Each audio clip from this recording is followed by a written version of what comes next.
अस्सलामु अलैकुम वरहमतुल्लाहि वबरकातुह। बिस्मिल्लाहिर्रहमानिर्रहीम।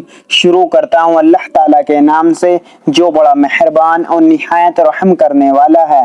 सिर्फ 5 मिनट का मदरसा कुरान व हदीस की रोशनी में इस्लामी तारीख 7 रबीउस्सानी नंबर 1। सफ़ा पहाड़ पर इस्लाम की दावत देना। नबूवत मिलने के बाद रसूलुल्लाह सल्लल्लाहु अलैहि वसल्लम 3 साल तक पोशीदा तौर पर दीन की दावत देते रहे। फिर अल्लाह ताला की तरफ से हुजूर अक़दस सल्लल्लाहु अलैहि वसल्लम को खुल्लम खुल्ला इस्लाम की दावत देने का हुक्म हुआ।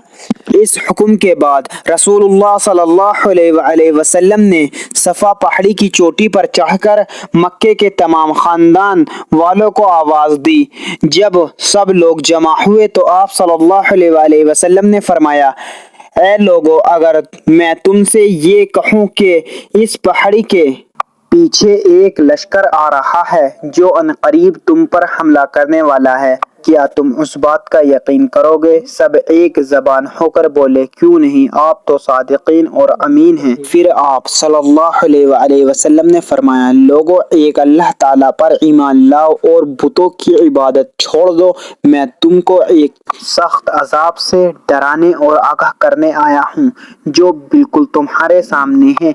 ये सुनकर सभी लोग सख्त नाराज हुए। उनमें आप सल्लल्लाहु अलैहि वसल्लम के सगे चचा अबू तालिब आप सल्लल्लाहु अलैहि वसल्लम के साथ सख्त कलाम से पेश आए, जिसके जवाब में अल्लाह ताला ने अबू लहब और उसकी बीवी उम्मे जमील की तबाही के बारे में सूरह लहब नाजिल फरमाई। नंबर 2, अल्लाह ताला की कुदरत। रेडियम अल्लाह ताला ने इसका कारखाना इल्म में महफूज किस्म की कीमती चीज़ों में पैदा फरमाया है। इन चीज़ों में एक कीमती चीज़ रेडियम भी है। ये एक चमकती हुई चीज़ है जो सोने से कई गुना ज़्यादा कीमती होता है। इसका वजूद पूरी दुनिया में चंद शहर से ज़्यादा नहीं। इस कीमती जौहर के अंदर बगैर बिजली या तेल के इस कदर चमक किस हस्ती ने पैदा फरमाई? बेशक ये अल्लाह ताला ही की कुदरत का करिश्मा है। नंबर 3, एक फ़र्ज के बारे में। हज किन लोगों पर फ़र्ज है? कुरान में अल्लाह ताला फरमाता है, अल्लाह ताला के वास्ते उन लोगों के ज़िम्मे बैतुल्लाह का हज करना फ़र्ज है जो वहाँ तक पहुँचने की ताकत रखते हैं। नंबर 4, एक सुन्नत के बारे में।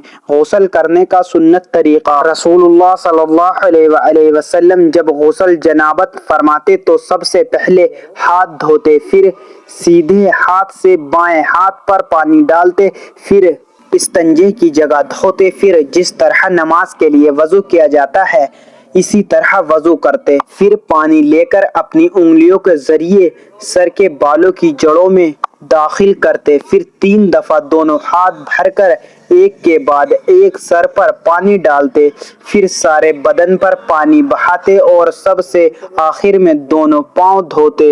नंबर 5, एक अहम अमल की फजीलत, नरम मिजाजी इख्तियार करना। रसूलुल्लाह सल्लल्लाहु अलैहि वसल्लम ने इरशाद फरमाया, क्या मैं तुमको ऐसे शख्स की खबर ना दूं जो दोज़ख के लिए हराम है और दोज़ख की आग उस पर हराम है। दोज़ख की आग हराम है हर ऐसे शख्स पर जो तेज मिजाज ना हो बल्कि नरम हो, लोगों से करीब होने वाला हो और नरम ख्वाह हो। नंबर 6, एक गुनाह के बारे में। सूद खाने का अजाब। रसूलुल्लाह सल्लल्लाहु अलैहि वसल्लम फरमाते हैं कि मेराज की शब मेरा गुजर चंद ऐसे लोगों पर हुआ जिनके पेट घड़ों के मानिंद बड़े बड़े थे, जिसमें सांप थे जो पेट के बाहर से नजर आते थे। मैंने हजरत जिब्राइल अलैहिस्सलाम से पूछा, ये कौन लोग हैं? तो फरमाया, ये सूद खाने वाले हैं। नंबर 7, दुनिया के बारे में। दुनिया के पीछे भागने का वबाल। रसूलुल्लाह सल्लल्लाहु अलैहि वसल्लम ने फरमाया, जो शख्स दुनिया के पीछे पड़ जाए उसका अल्लाह ताला से कोई ताल्लुक नहीं, और जो दुनियावी मकसद के लिए अपने आप को खुशी से जलील करे उसका हमसे कोई ताल्लुक नहीं। नंबर 8, आखिरत के बारे में।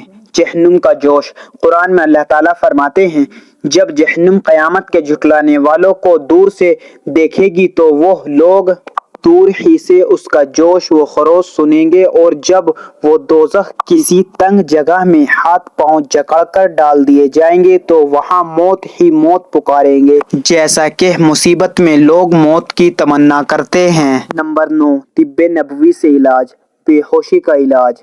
حضرت عبداللہ بن مسعود رضی اللہ عنہ نے ایک بے ہوش شخص کے کان میں کچھ پڑھ کر دم کیا جس سے وہ ہوش میں آ گیا، تو آپ صلی اللہ علیہ وآلہ وسلم نے دریافت فرمایا، تم نے کیا پڑھا؟ انہوں نے عرض کیا، افحسبتم انما خلقناکم عبثا سے آخر سورہ مومن یعنی وقل رب اغفر وارحم وانت خیر الراحمین تک پڑھا۔ آپ صلی اللہ علیہ وآلہ وسلم نے فرمایا، اگر کوئی شخص پوری یقین کے ساتھ اس کو پڑھ کر پہاڑ پر دم کر دے تو وہ بھی اپنی جگہ سے ہٹ جائے گا۔ نمبر 10، قرآن کی نصیحت۔ قرآن میں اللہ تعالیٰ فرماتا ہے، اے ایمان والو، اگر کوئی فاسق تمہارے پاس کوئی خبر لے کر آئے تو اس کی تحقیق کر لیا کرو، کہیں ایسا نہ ہو کہ تم کسی قوم کو اپنی لا علمی سے کوئی نقصان پہنچا دو، پھر تم کو اپنے کیے پر پچھتانا پڑے۔ اللہ تعالی ہم سب کو کہنے سننے سے زیادہ عمل کرنے کی توفیق عطا فرمائے، آمین۔ مزید اسی طرح کی اسلامک ویڈیو کے لیے چینل زماں ملک کو سبسکرائب کریں اور ویڈیو کو لائک اینڈ شیئر ضرور کریں۔ جزاک اللہ، شکریہ۔